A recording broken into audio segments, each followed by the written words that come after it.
2025년 생명보험이란 무엇인가? 이번 시간에는요, 보험 소비자 보호에 대해서 알아보도록 하겠습니다. 자, 첫 번째는 예금자 보호법에 대해서 알아보도록 할게요. 여러분들 예금자 보호라고 많이 들어보셨죠? 그래서 금융기관에서 지급불능이 있을 경우를 대비해서 예금자 보호 및 금융제도의 안정성을 유지하기 위한 에서 제정된 제도입니다. 그래서 예금보험공사가 금융기관으로부터 예금보험료를 적립받아서 이런 경우를 대비해서 이제 적립을 해두게 돼요. 그래서 예금보험공사가 이제 미리 보험료를 적립받잖아요. 그런데 금융위원회가 이렇게 나오면 틀립니다. 자, 그러면 어떤 경우가 이제 지급이 되게 되냐? 첫 번째 이제 이 지급되는 사유는 두 가지로 나뉘거든요. 1종과 2종으로 나뉘게 되는데 1종은 보험금 지급 정지이고요. 2종 같은 경우는 이제 인가 취소라든지 해산이나 파산이 됐을 때입니다. 근데 시험 문제에서 지급 정지가 이제 1종이고 인가 취소 해산 파산이잖아요. 그런데 다음 중 뭐 예금자 보호 지급 사유에 해당하지 않는 것은 이렇게 나오면 보험금 미납으로 인한 해지. 이거는 예금자 보호되는 사유는 아닙니다. 자, 그다음에 보험회사 인가 취소 해소 파산이잖아요. 근데 뭐 업무 정지라든지 합병이라든지 상장 폐지는 해당이 없어요. 그래서 그렇게 골라내는 부분 나올 수 있습니다. 그리고 보호 대상은 예금자 1인이고요. 자, 보장 금액은 1인당 최고 5천만 원까지입니다. 그래서 동일한 기간 내에 원금과 이자를 합산해서 적용을 하게 되고요. 자, 보시면 보호되는 이제 경우랑 비보호되는 부분 여러분들이 요거 중요하거든요. 그래서 보시면 개인보험 계약이나 DC형, 퇴직연금 중에서 DC형, 그다음에 IRP 보호되고요. 변액연금의 최저보증금이나 특약은 보호가 됩니다. 그리고 연금저축, 사고보험금, 중소기업 퇴직연금 기금 이런 것들은 이제 보호가 돼요. 근데 이제 보호가 안 되는 경우가 어떤 거냐면 법인보험계약 보호 안 되고요. 보증보험계약, 그다음에 변액보험의 주계약. 그러니까 여러분 특약은 보호됩니다. 근데 주계약은 보호가 안 되고요. 재보험계약, 그다음에 DB형 은 보호가 안 된다라고 보시면 되겠습니다. 그래서 보호되는 거, 보호되지 않는 거 여러분들이 구별하는 시험 문제 나올 수가 있습니다. 그리고 이제 예시를 들어서 보면요. 위에 보시면 이 은행이 파산이 됐대요. 근데 1지점에 예금 3천만 원, 2지점에 예금 2천만 원 있어요. 그럼 이 사람은 총 대상 금액 5천이잖아요. 근데 그 회사에 대출받은 게 1,000만 원이 있대요.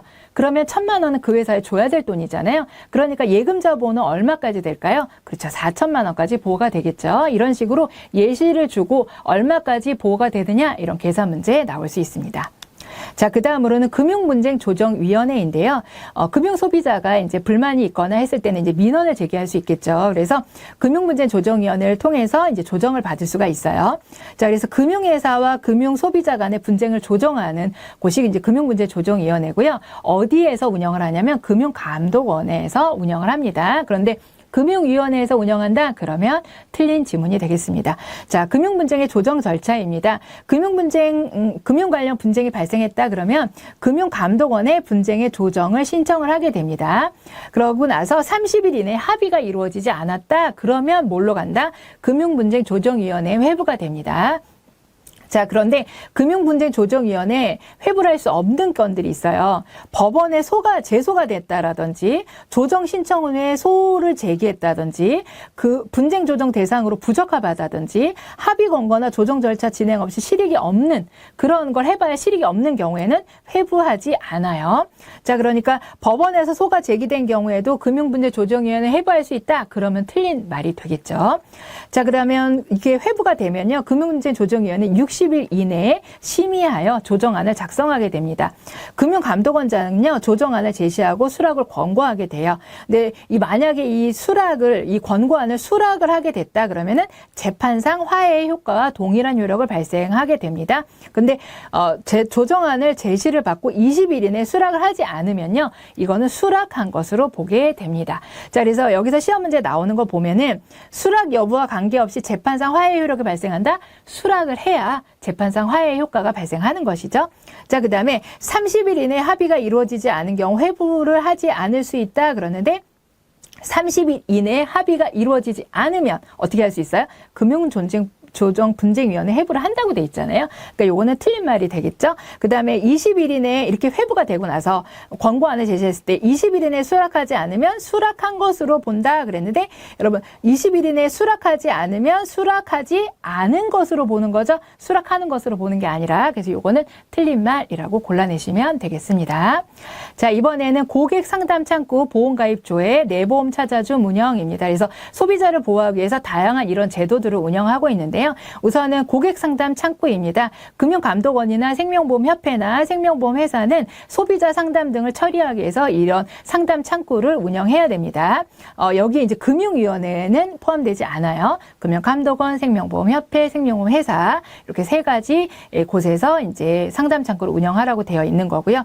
자, 그 다음에 보험가입 조회 제도가 있습니다. 그래서 생명보험협회가 자신이 가입한 보험을 확인하기 위해 보험사를 방문하는 시간적, 경제적 비용을 절감하기 위해서 어디서 운영한다고요? 생명보험협회에서요. 그래서 뭐 부모님 돌아가시거나 그랬을 때 보험에 어떤 보험을 가입했는지 이런 것들 각각 다 찾아가려면 불편하잖아요. 그래서 이 소비자를 좀 편리하게 보호하기 위해서 이런 보험가입 조회 제도를 운영하고 있다라는 것이죠. 그래서 만약에 이제 이 조회를 할 때요, 생존했을 때, 생존자가 자기 보험을 찾는 거랑 사망자의 보험을 조회하는 거랑 약간 다릅니다. 그래서 생존자가 이제 보험을 찾을 때는요, 내 보험 찾아준 홈페이지에 들어가서 조회를 하시면 돼요. 내가 살아있을 때는. 자, 그래서, 인터넷 홈페이지로 가능하다는 거죠. 그러니까 꼭 찾아가야 되냐? 그거는 아닙니다. 그래서 방문 신청만 가능하다? 그러면 틀려요. 그래서, 본인 인증을 통해서 이제 조회가 가능합니다. 그리고, 이 경우에는 생명보험, 손해보험 모두 확인이 가능해요. 그렇지만 공제보험은 조회가 불가능하고요.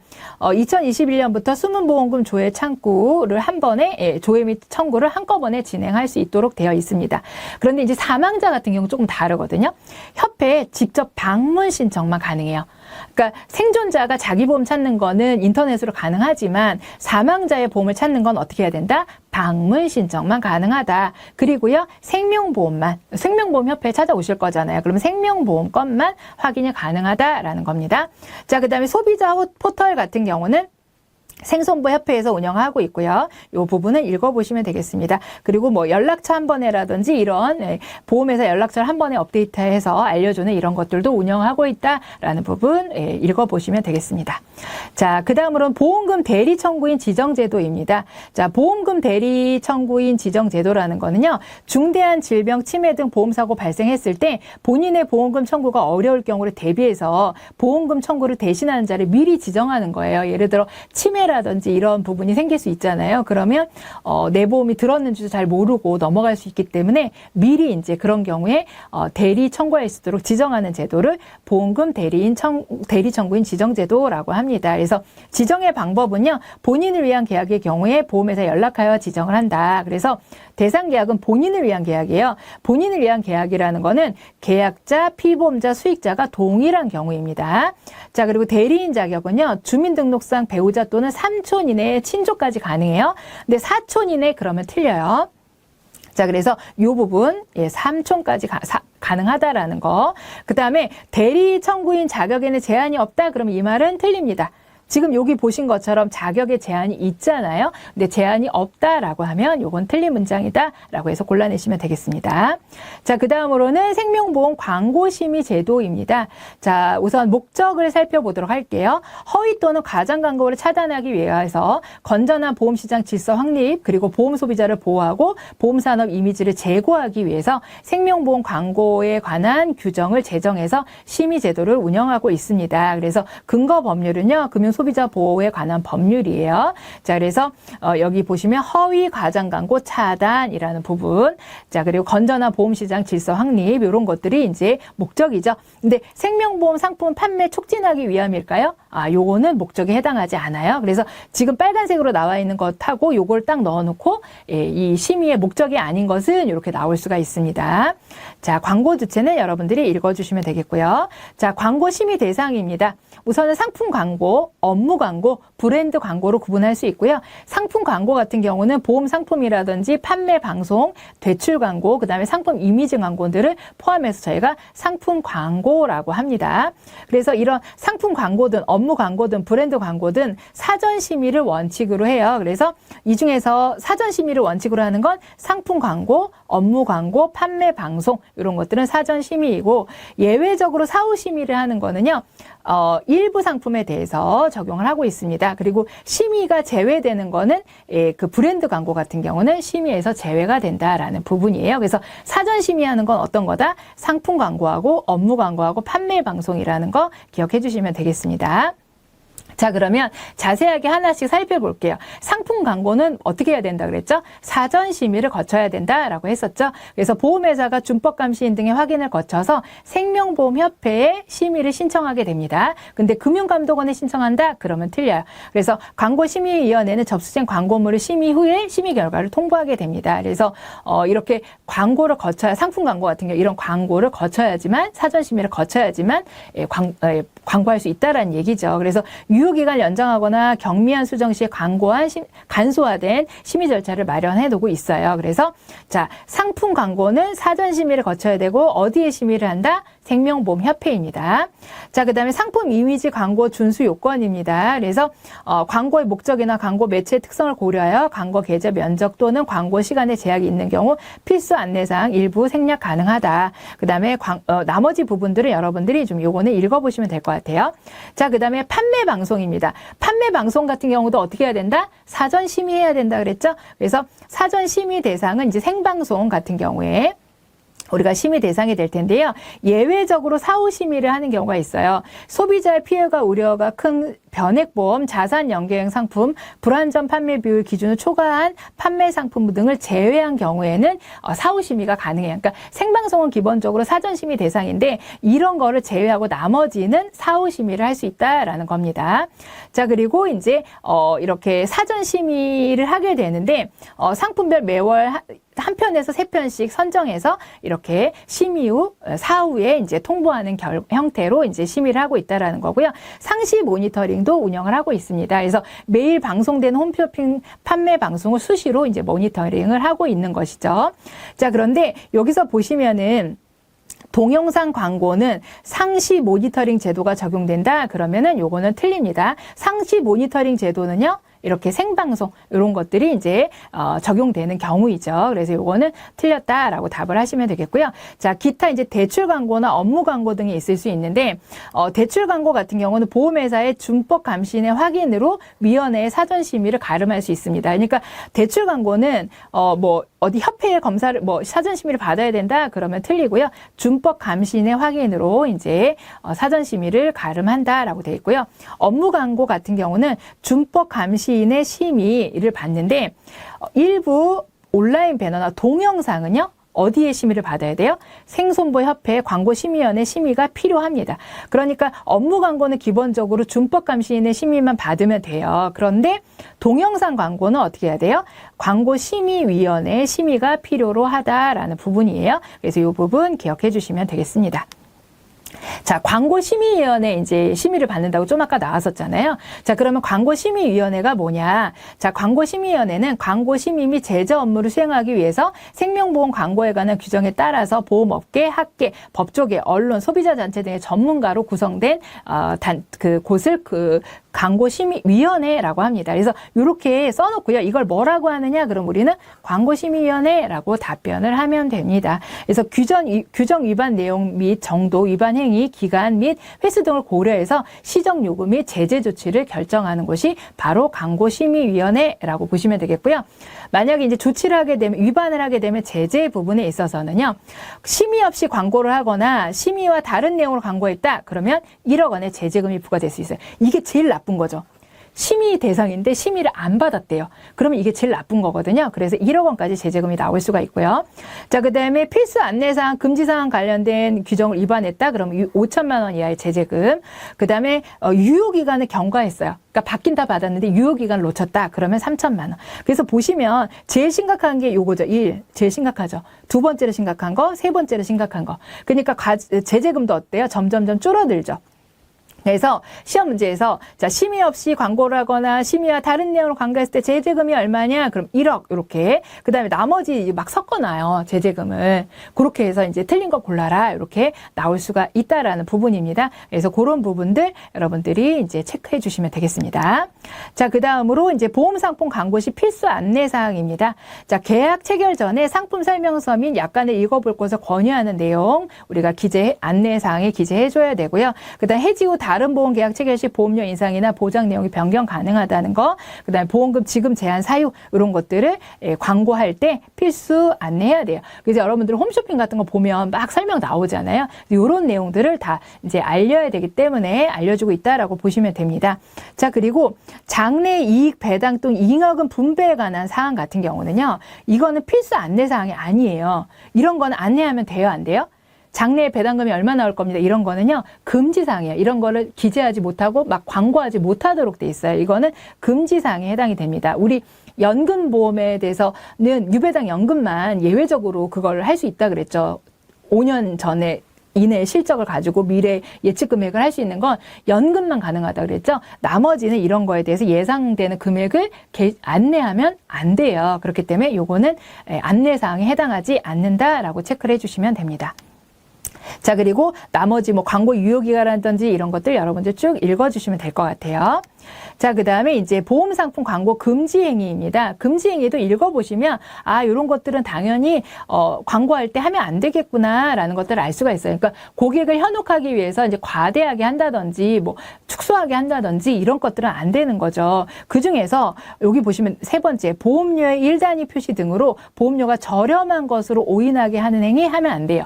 예를 들어서 한 달에 뭐 3만 원인데 하루에면 1,000원입니다. 이렇게 막 얘기하는 거 있잖아요. 그래서 아주 이제 실제 보험료를 되게 축소하게 느끼게끔 하는 그런 홍보 활동은 광고할 때 하면 안 된다라는 부분이에요. 그래서 여러분들이 이런 것들을 읽어주시면 되겠습니다. 그래서 이 페이지도 마찬가지로 쭉 연결해서 여러분이 읽어보시면 아 이런 건 하면 안 되겠구나라는 거를 좀 알 수 있는 내용들이에요. 그래서 읽어보시면 되겠고요. 자 중요한 건 이 부분입니다. 보험정보 공시 체계예요. 그래서 이 부분은 시험 문제에 상당히 잘 나오거든요. 그러니까 고객들이 정확한 안내를 그러니까 객관적인 정보들을 이렇게 알 수 있도록 하기 위해서 공시를 하도록 돼 있어요. 그래서 공시 부분은 생명보험회사가 공시하는 부분도 있고요. 협회에서 공시하는 부분도 있고요. 금융감독원에서 공시하는 부분도 있어요. 그래서 이 보험회사가 얼마나 뭐 괜찮은지 아닌지 이런 부분들을 고객이 객관적으로 비교 분석해서 이렇게 선택할 수 있도록 그런 부분들을 좀 돕기 위해서 이제 공시를 하는 거다라고 보시면 되겠고요. 자, 그러면 생명보험회사 공시하는 건 어떤 거냐? 우선은 생명보험 공시는 두 가지로 나뉠 수가 있는데 경영 공시와 상품의 공시 이 부분이 있습니다. 그래서 경영은 아무래도 뭐 얼마나 회사가 뭐 수익이 나고 재무제표가 어떻게 되고 뭐 이런 부분이겠죠. 그래서 경영 공시에는 정기 공시와 수시 공시로 나뉘고요. 상품 공시는 이제 상품에 관련된 현황들, 우리 상품은 뭘 팔고 있어요? 과거에 이런 상품을 팔았어요. 이런 것들을 이제 공시하는 거라고 보시면 되겠습니다. 그래서 경영 공시에 해당하는 부분들, 정기 공시와 이제 수시 공시라 그랬잖아요. 그러면 여러분 경영 공시에는 상품의 비교에 관련된 부분은 공시할까요? 안 할까요? 포함될까요? 안 될까요?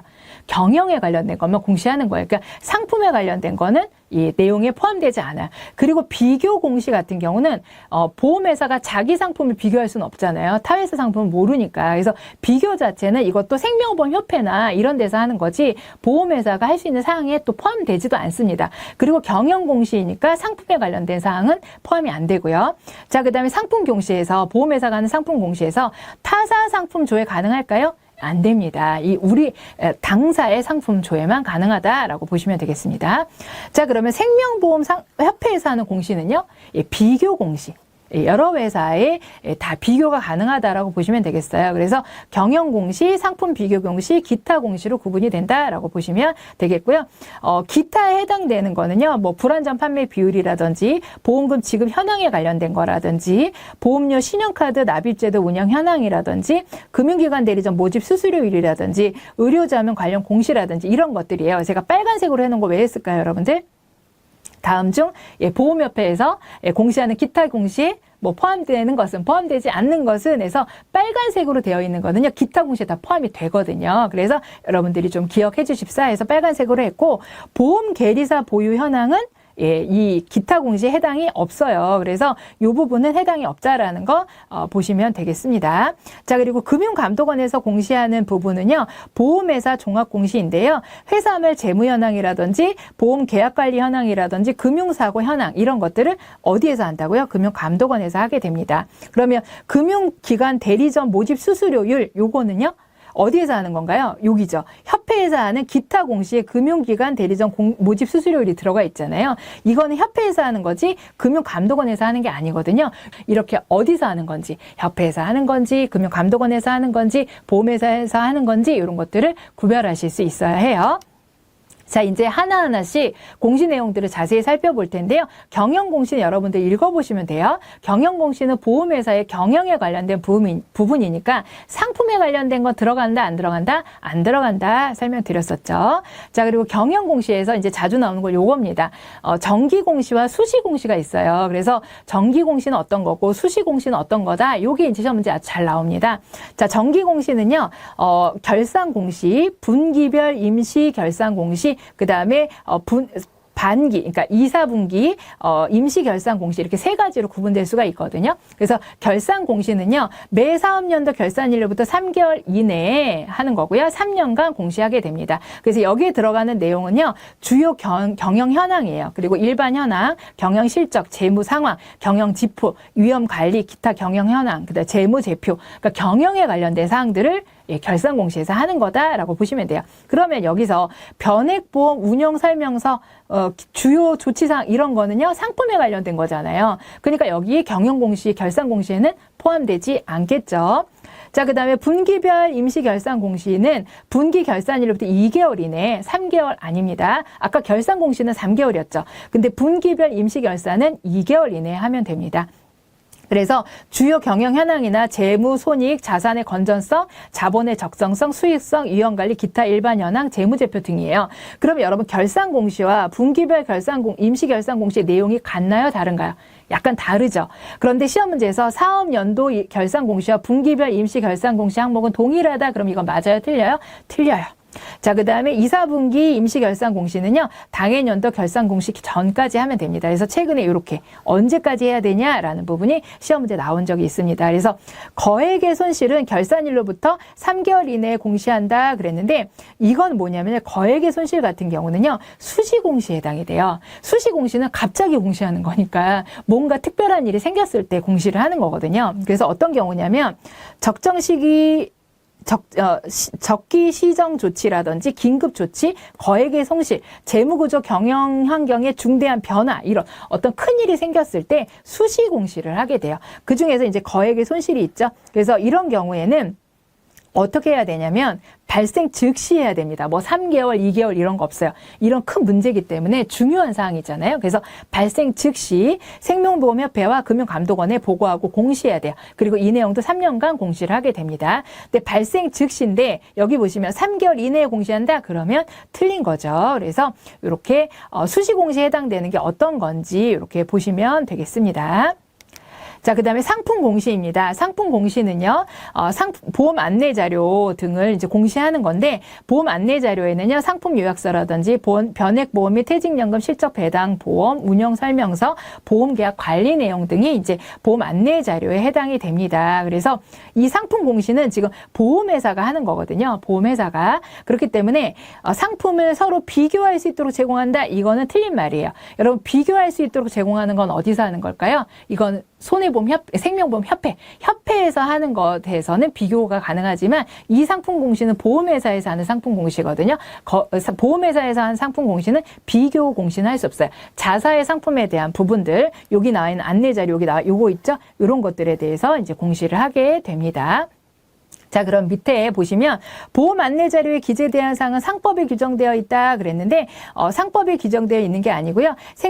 생명보험협회의 생명보험 상품 통일 공시 기준이나 생명보험 상품 공시 시행 세칙에 따라서 우리가 이제 규정을 하고 있습니다. 자, 그다음에 보험 설계사가 임의로 작성한 안내 자료를 제공할 수 있도록 하고 있다 그랬는데 여러분들 이런 공시 자료가 임의로 작성한 거 포함될까요? 네, 당연히 안 되겠죠. 그럼 요건 틀린 말이다라고 라고 골라내시면 되겠습니다.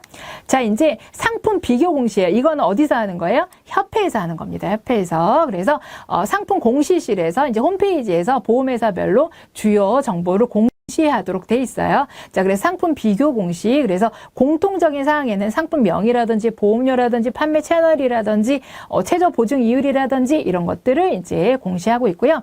보장성 보험 같은 경우는요. 보험 가격 지수, 부가보험료 지수, 계약 체결 비용 지수, 보장 범위 지수 이런 것들을 공시를 하고 있습니다. 저축성 보험은 이제 받는 돈이 많은 보험이잖아요. 그래서 해약 환급금이라든지 적립률이라든지 이런 것들을 공시하고 있고 변액보험 및 퇴직연금 실적 배당은 보험 비교 공시도 하고 있고요. 이런 것들을 하고 있다라는 정도만 여러분들이 보시면 될 것 같아요. 그런데 생명보험협회에서 하는 비교 공시에 금융사고 현황 공시할까요?